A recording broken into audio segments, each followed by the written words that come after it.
bottles in this bitch, 100 models in this bitch. We gon' party like we won the fucking lotto in this bitch. Living reckless, yeah, we know your crew can't hang. We in the section, throwing up them hundreds like it's change. SIMBA, back at it, I'm down in the fifth. I bought the whole shit, making moves, I'm out of the trench. Got out of LA, West Coast, where I represent. This is 5 Strangest Disappearances in the Forest, Part 2.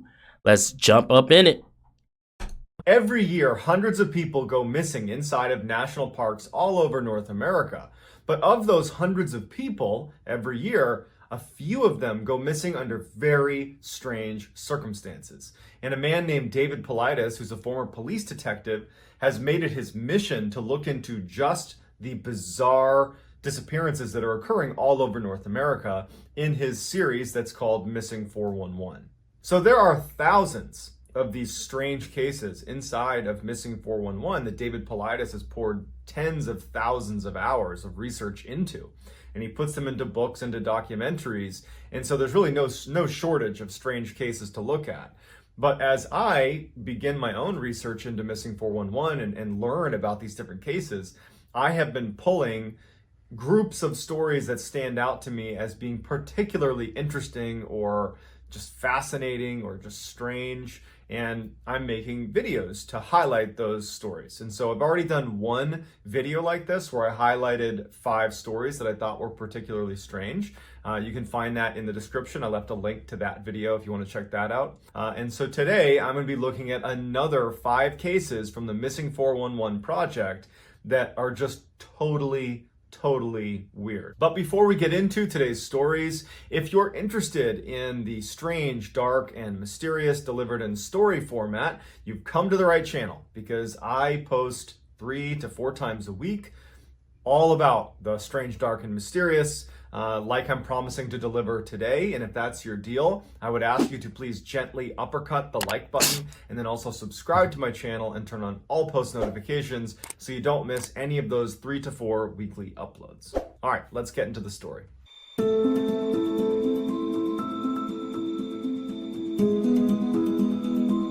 Spooky. So this first one really takes the cake for just being strange. You have a family that basically has 2 experiences that are somewhat connected. You're gonna have to be the judge if they're connected or not, but very strange. On October 1st of 2010, this family, who decided to remain anonymous for the Missing 411 story, they go camping, and it's a 3.5-year-old boy, his older sister, and then the mom and the dad. And so they go camping at Mount Shasta in California, which is a popular camping site. And the family loved to go camping there. And so they're all sitting around the campfire, kind of hanging out at the campsite. It's getting late in the evening, maybe 5, 6 o'clock. And the sister would say that she was looking at her brother, turned away for a second, and then looked back, and he was gone.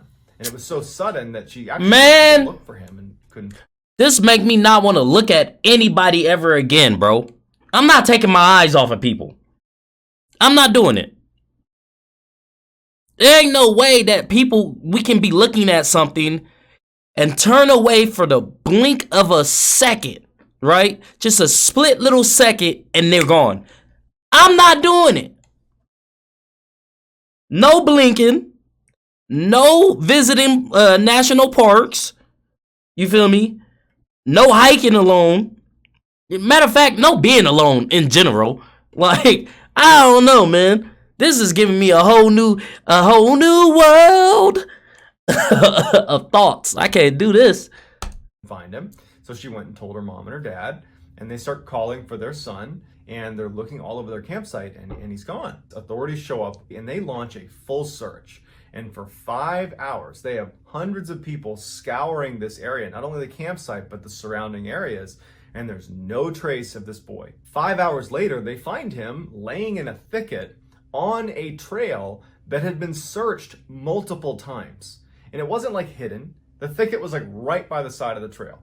So if you've searched this trail, you've found this kid. So meaning he couldn't have been there during the search. He must have arrived and then they found him on this trail. Everybody was so happy that they found this kid and he wasn't physically harmed that no one really looked into the fact that it doesn't make any sense that he is here. How did he get here? Where did he go? Where has he been? True. No one thought about that. They were like, we got the kid back. We're all happy. The parents are happy. Everyone's ready to just move on. And so the kid goes to the hospital. the doctor looks at the kid and says, you know what, he's fine. This is obviously a traumatic situation, but he's fine. You can take him home. And so the kid goes home with his parents, and pretty quickly the family went back to normal. They were obviously super grateful that they didn't lose their son. About 3 weeks after this whole ordeal, the boy is with his grandmother, who he called Cappy, and he looks at Cappy and he goes, I don't like the other Cappy. And so his grandmother, the real Cappy, she looks at him and she was like, what do you mean? Now, remember, this is a 3.5-year-old boy. Language skills, not the best, okay? But this story that he tells his grandmother, he had previously told his father, but the father had written it off as the ramblings of a 3.5-year-old. Of course. It wasn't until the grandmother told the father about the story that he was like, I've heard that story. And so the boy says, while he was camping, he turned and he saw Cappy. Ah, hell no. To him, to come with him. Ah, hell He no. loves Cappy. Hell no. So this little niglet seen a ghost of his grandma or demon or whatever waving at him to come on. And he said, well, la la la la la la la la, I'ma go over here. Ah, hell no, bro. Yo, that honestly, yo. Honestly, bro, that happened low-key at the ranch where, like, when I went to Ghost Ranch, I was, like, chilling outside or whatever, and I heard something call my voice from, like, he has, like, a pond or something in the back, and that just reminded me of that. I don't like that. I don't like that one bit. I don't like that one bit, bro. That's not cool. Nah. Hell no. And he goes with Cappy, and Cappy leads him up a hill to a cave. Now, the whole time, the real Cappy, who wasn't there, she was not with them camping. She's thinking, oh my God, someone who looks like me abducted this child. So she's listening, horrified. He said, she brought me up to a cave. And when we got into the cave, he said there were spiders and purses, like women's purses. And he turned to look at Cappy, and he said that her head was glowing. And it was when he realized this is not Cappy. This is the other Cappy. And he said the other Cappy kept asking him questions, but he didn't know the answers. And so the other Cappy got frustrated and told him to leave and pushed him out of the cave. My man was talking to a whole ass demon, bro. He was talking to a big ass demon. That's what he was talking to. Big demon girl. Big demon grandma. What in the world?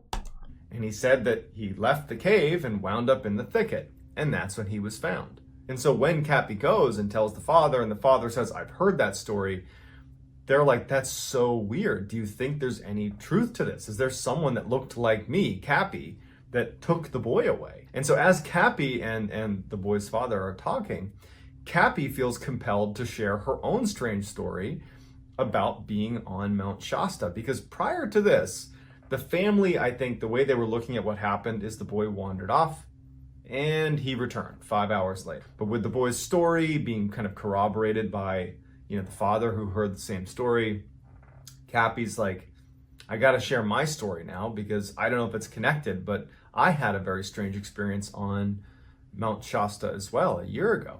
She went camping a year earlier with her friend, and they go to a campsite on Mount Shasta, the same place where the boy disappeared, and apparently saw the other Cappy. And so Cappy says that night they're sitting around the campfire and it's dark, and she notices a set of eyes in the woods that were glowing. So glowing red eyes, she says. And, Cappy and her friend, they go camping all the time. And so they know there could be predators and animals all over the place. And so they grab their flashlights and they shine in the direction of the eyes. And the eyes dart away and they don't think anything of it. Over the course of the night, the eyes would keep showing up all around them. And every time they'd shine a light in their direction, they would vanish. See, this is why I don't go camping or anything like that, because I see some shit like that. Like I say, man, play Russian roulette with your life if you want to, because I'm shooting first and asking questions never, bro. You got me messed up. I'm letting off shots into the forest. I'm letting off so many shots, bro. Like, it's not even gonna be funny. Be out there if you want to. Catch these bullets, fight for your life, fight these lead, okay? I'm trying to tell you, you're gonna fight these hollow tips. Oh my mama, bro. Happy and her friend are unable to get the light on this thing. So they don't know what it is. And so they're very uneasy about it. But they decide, you know what? We're psyching ourselves out. It's just an animal that's interested in us. And so they go to bed and they sleep in their own. She slept in a tent and he slept in a camper. And they go to bed. And the next morning, Cappy wakes up and she's laying on the dirt outside of her tent. And immediately she has pain in the back of her neck. And so she reaches back and she grabs her neck and she can feel there's a cut on the back of her neck. She doesn't know what it is and she looks up and her friend is on the ground outside of his camper face down as well. And so she gets up, she feels horrible, like sick, like violently sick in fact, and she kind of staggers away over to her friend who is laying there, and she can see too that he's got a mark on his neck, and he gets up and he's like, what happened? And they assumed that they had been bitten by, a poisonous spider. That's actually what they believed, because it was a little puncture wound on both of their necks, and that it had caused them to be sick and delirious. They'd wandered out of their camper and their tent, and they'd wound up on the ground. But now, as Cappy is retelling the story, she was like, I don't know how to connect that experience with what happened to the boy, but I can't help but feel like something weird's happening on Mount Shasta. And it would turn out that, maybe they weren't wrong, because Mount Shasta is like a hotspot for missing 411 strange disappearances. And in fact, our next story is another Mount Shasta case. In 1999, Carl Landers was... All that tells me is I'm not going to Mount Shasta ever. Don't invite me to that place ever. That sound not fun whatsoever. People missing like that. People going to sleep in their tent, going to sleep in their campers and waking up on the floor in the dirt face down. Also, how do you sleep when something is scouting you? When something is obviously waiting for you to fuck up? How do you sleep, bro? How do you go to sleep? Because me, I can barely go to sleep, even if my mind is playing tricks on me, telling me that something is looking at me. Like, so how do you go to sleep if something is scouting you in the woods, bro? I don't understand it. That's wild to me. That is wild to me. Was a very experienced hiker, climber, whose passion in life was, on the weekends or any chance he got, was to go hiking and climbing and camping. That was just what he did. He was in great shape. He was enjoying retirement. That was his happy place, is being on a mountain somewhere in California, hiking around. And he had two very close friends that he would go hiking with just about every chance he could. In 1999, in the summer, Carl decides he wants to summit Mount Shasta. And it's something he had attempted to do before, and he had been unsuccessful, and this time he was going to do it. And so Mount Shasta, it's high enough, it's about 14,000 feet, that it's not uncommon for people to stop at this point called Lake Helen, where hikers can adjust to the altitude, because it's certainly possible to get sick from being at altitude if you don't adjust to it, or if your body doesn't respond well to it. And so their plan was get to Lake Helen, camp out for the night, and then summit the next day. So they head up in May of 1999, the three of them. They get to Lake Helen and they set up their camp for the night. It was clear that Carl already had some sort of altitude sickness, because by the time they reach Lake Helen, he's weak, he's sick, and he figures, I'm going to try to sleep it off tonight. I'll see how I feel in the morning. And so all night, Carl is just super sick. It's a horrible night for him. And so early the next morning, Carl is a real stubborn guy, and he really wanted to climb Mount Shasta. He says to his two friends, hey, look, I'm just going to get a head start here. I've been up basically all night. I'm going to just get up the last stretch here, summit this mountain, and then come back down. Why do people do that? Be done with it. And so his two friends, they didn't like the idea of splitting up, but Carl's an experienced guy. And I mean, he's only covering a distance of maybe 650 feet. Like, this is not some epic distance he's covering. It's basically like a day hike. So Carl leaves on his own. He leaves his backpack at the campsite, and his two friends would watch him as he kind of bent around the mountain and went up towards the summit, and that would be the last time they ever saw him. The two friends would attempt to summit as well about 30 minutes later, One of them apparently had gotten sick overnight and said, look, I can't do this. And he stays at the camp. He's like, I'll be here. You know, we've already split up from Carl. Why don't you also go on your own, summit yourself, and I'll be here. I'll wait for Carl. I'll wait for you. The friend that does make the summit, he goes up, he follows the same trail, this short distance up to the summit, gets to the summit, and he hasn't seen Carl. He's not shocked. It is a little strange that they wouldn't have passed on the way, but he's thinking, you know, anything could have happened. Maybe he sat down somewhere, I don't know what it is, and then comes back down expecting to see Carl back at the campsite. So he gets back to the campsite at Lake Helen where the other sick friend had not left. He was still there. And he says, hey, has Carl come back? And the friend's like, no, didn't you see him on the way up? Did you lap him? Like, what's he doing up there? And he's like, no, I went up. I didn't see him on the way up. I didn't see him at the summit, and I didn't see him on the way down. And they're thinking to themselves, like, thinking about the trail itself. It's incredibly open. There's almost nowhere to like fall. There's no crevasse. There's no sheer cliff. You know, there's almost no vegetation really to obscure you. It just didn't make any sense that you could vanish. A huge search is launched. They never found anything. There was also 50 to 100 people in the area that day, and nobody knew where he went. No one saw him. No one had any idea what happened to him. They interviewed everybody there. No one knows what happened to Carl. The only clue that we have of Carl is the backpack that he left at Lake Helen before he made the summit run. Other than that, for 20 years, we have no clue what happened to him. 20 years? So this next story is really creepy. One of the strange phenomenons that you get inside of these missing 411 stories is you have people that go missing really suddenly, like as if they were pulled away at high speed and just ripped off the face of the mountain. And this story is one of those stories. In 2010, Eric Lewis was 57 years old. He was an extremely experienced mountain climber, and he had two very close friends that were also very experienced mountain climbers. And they decided that they wanted to go hike Mount Rainier in Washington State, which is a huge mountain.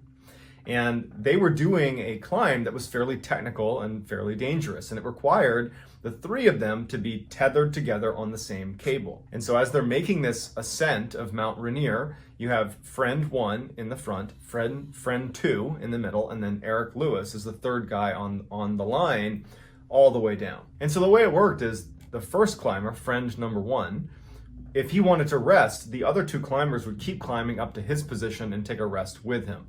So he was kind of in charge of setting the cadence of how quickly they were going to climb this mountain.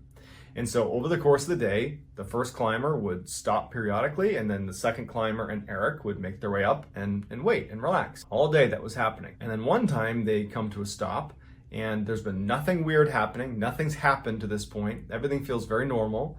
The first guy stops, the second climber gets up to him, and then Eric doesn't show up. And so they pull on the line, and it's very light.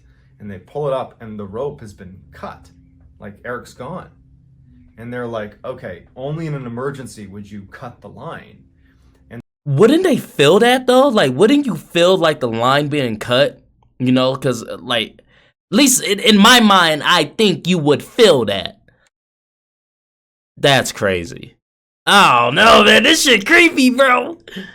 And so they just start immediately descending because they're like, well, it just snowed. It'll be very easy to track his footsteps. If he cut the line, he must have had a reason. Let's follow his footsteps to wherever he went. But the only footsteps on the mountain were the ones walking up, attached to the rope. Whoa. Basically, Eric had been walking up, leaving footprints right behind the other two, and then the footprints just stop. There aren't footprints that go back down. It was like he was pulled off of the mountain. And so they start walking down, thinking what type of Area 51 shit? It's bad enough that they ultimately abandon the hike. They go down, and they're like, geez. They tell the authorities, and they're looking everywhere, and they can't find him. And then they discover this creepy cave that's like 200 feet down and away from where they were hiking. That would have been very hard to get to. Inside of this ice cave is Eric's gear, but no Eric. And they've never found Eric's body. But for that gear to get into the cave, it wasn't just, hanging on the edge. It was inside the cave. But there was no footprints leading to the cave. There's no footprints anywhere. It was just like, inexplicably, Eric's gear winds up deep inside an ice cave 200 feet away, and Eric's body was never recovered, and no one has any idea what happened to him. So the last story is actually really two distinct stories, but they together make up a particular phenomenon that occurs inside some of these missing 411 cases. And that's when some creature takes a child and actually protects them. In 1868, a 3-year-old girl vanished abruptly from her father's camp in northern Michigan. The father noticed the girl was gone. In hysterics, he enlists the help of a couple professional hunters that were there with him. They go off looking for this girl, and after a couple of hours of looking, they start to hear what sounds like her voice. And she doesn't sound particularly distraught, but it's definitely a child's voice. And so they kind of cut through this big thicket, and out bursts this massive bear-looking thing that runs away from them. And they didn't shoot it or anything. They just saw this huge animal run away, and they're thinking the worst, because they're hearing this child and now they're seeing this huge animal that looks like a bear running away. And they go through the thicket and they find this girl who's totally unharmed, who was in this kind of clearing within the thicket where clearly this bear creature had been with her. And the father's elated, he scoops up the child, and the child seems unhurt, and he asks her, like, "Where have you been? What happened?" And she says, "Oh, Mr. Wolf took me here. And Mr. Wolf was feeding me berries, and Mr. Wolf was playing with me." Maybe it was. What type of Twilight shit, Mr. Wolf? She got abducted by a wolf? A wolf came through and just was like, "Yo, come with me, I got berries"? What type of Disney Channel story?